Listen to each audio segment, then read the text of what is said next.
Somebody call Vin Diesel and tell him he's fired. There's a new XXX in town, the ROG Ally X. It's extreme, it's extra, and it's almost exactly the changes we would have made to the original ROG Ally. We finally have our hands on ASUS's latest iteration of their handheld gaming PC, and we're gonna tell you 3 things that we love about it right here, right now on Robeytech. It may have started as an April Fool's prank, which was actually pretty smart of them, but the ASUS ROG Ally X is no joke when it comes to mobile gaming. And the coolest part about it is we're starting to see the category of these devices grow with new ones on the horizon, not only from AMD and their awesome Zen chips, but also from Intel and their Lunar Lake. With the Ally X, it's not exactly the 2nd generation Ally, it's kind of like the Steam Deck to Steam Deck OLED, but it's more like the tour guide pointing the way to the next point or the next stop for handhelds. So what we want to do with this video is give you a very quick idea of the things that we actually love about the Ally X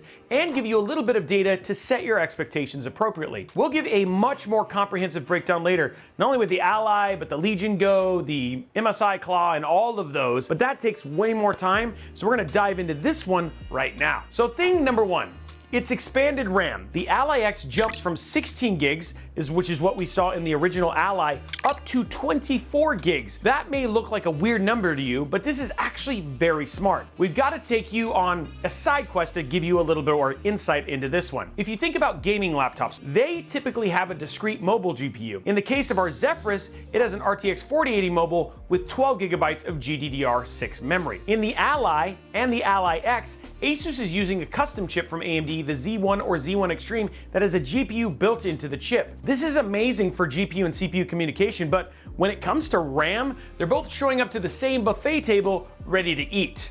With the Ally X, it's like ASUS has brought out another table, so there's enough for everybody to go around. On top of that, this expanded memory is also faster, and not by an insignificant amount either, not like 2%. The Ally X cranks up the RAM speed from 6400 megatransfers to 7500 megatransfers, and this is the awesome thing about soldered RAM. The expanded memory amount and speed makes it possible to bump up texture qualities a bit more without seeing a hit in performance or keep settings lower for higher frame rates. Thing number 2 that we love to see about the Ally X is actually the upgraded battery. Another significant jump here from what was the 40 watt-hour battery in the ROG Ally to the new 80 watt-hour in the Ally X. While the original Ally isn't Game Gear levels of bad when it comes to battery life, I mean, I swear to God, that thing you would just pop in AA batteries and just like shoot them out like a machine gun. But the point is, who doesn't want more untethered time with a device like this? Now, what kind of battery life you can expect all depends on the titles you're playing. Obviously, the power settings you're using and how hard you push the Z1 Extreme processor. With this expanded battery, I'm really eager to see how well it does in our upcoming trips that I have planned, and of course in Kevin's battery of battery testing. Hey, you see how I did that? That was a nice play on words. Thing number 3, and you know what, honestly, it was actually pretty tough because there are a number of things that I really wanted to talk about, like the expanded grip, the updated cooling, the fact that the upgraded storage is actually a normal M.2, making it easy to replace. And since I could really kind of talk about so much, I had to like work with the rest of our team, and we finally agreed to hold things back for our full in-depth review. So that kind of landed us at ports. Now, I know what you're thinking, Robey, that kind of sounds boring to get excited about. Why do you love ports on the Ally X? Well, I'm really glad you asked because this is far more important than you think. On the original Ally, you had a 3.2 Gen 2 port with support for DisplayPort 1.4 and power delivery, but that port was actually, it was like combined with the ROG XG mobile interface. Now that was great if you wanted to use ASUS's RTX 4090 external, eGPU, or any of the other eGPUs, which was like 5 people, but this was really limiting because the only thing you could really do was plug in your Ally to charge. You couldn't do things like have a dock and charge or anything like that. With the Ally X though, you still have that USB 3.2 Gen 2 port with the same DisplayPort 1.4 and power delivery, but they've also added a Type-C port with Thunderbolt 4, as well as DisplayPort 1.4, FreeSync support, and Power Delivery 3.0. Now the trade here from the ROG XG to the Thunderbolt 4 opens up possibilities for the Ally X, whether that's fast charging with Power Delivery 3.0, connecting to a FreeSync equipped display, or using a non-ASUS eGPU for home docking. Not to mention you can now plug in AR glasses and charge at the same time, or plug in a Thunderbolt 4 drive and run games off of it and charge at the same time. And the cool part about all of this is that you don't need to worry about your eGPU or display offering power delivery at all. It's just the way that it works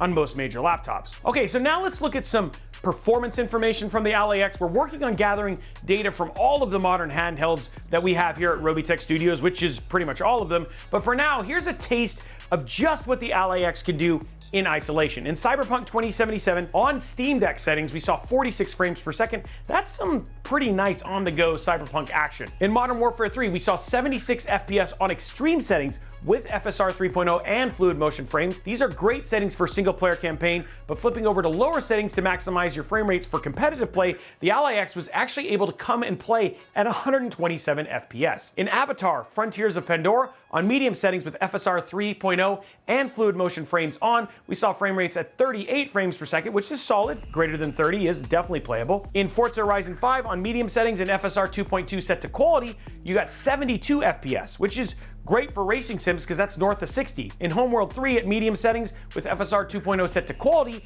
the ALAX averaged slightly over 31 frames per second, which if you want to play some RTS stuff is totally fine. And finally, in Shadow of the Tomb Raider at medium settings with XESS set to quality, we rated Tombs at 48 frames per second. Well, that's the fast and furious drive-by of the new ROG ALAX. See, like that's actually landing the Vin Diesel joke, unlike his earlier one was like, anybody watch XXX? No, nobody did. They don't even know it's real. Please don't watch it, it's terrible. As for our in-depth thoughts on the whole thing, well, you're just gonna have to wait for our full review. Now, I hate making you wait. Look, I honestly do, but we wanna make sure we get some good time in with the ALAX. Definitely make sure that we test it to the full standards of our experience, especially taking it on trips and everything else, and make sure that it's tested against everything, so you get a full picture. So make sure that you're subscribed right here at Robeytech so you don't miss that review once it drops. And let us know what you think of this style of video. Do you like the TLDR style of videos like this where we just share our thoughts and what we're excited about? I'd love to know all that down in the comments below. Now, while you're down there, make sure you slap that subscribe button, whip that like button, and ring that notification bell so that you get a notification each and every time we post a video like this right here on Robeytech. Also, if you want to talk more about ALAX or maybe meet some friends that you can play with games on the go, head over to our Discord server, discord.gg/Robeytech. Amazing place to meet friends and like-minded tech and PC enthusiasts and, get to hang out. Also, make sure you follow us on all the other socials right here at Robeytech. Thank you so much for watching this video, and we look forward to seeing you on the next one.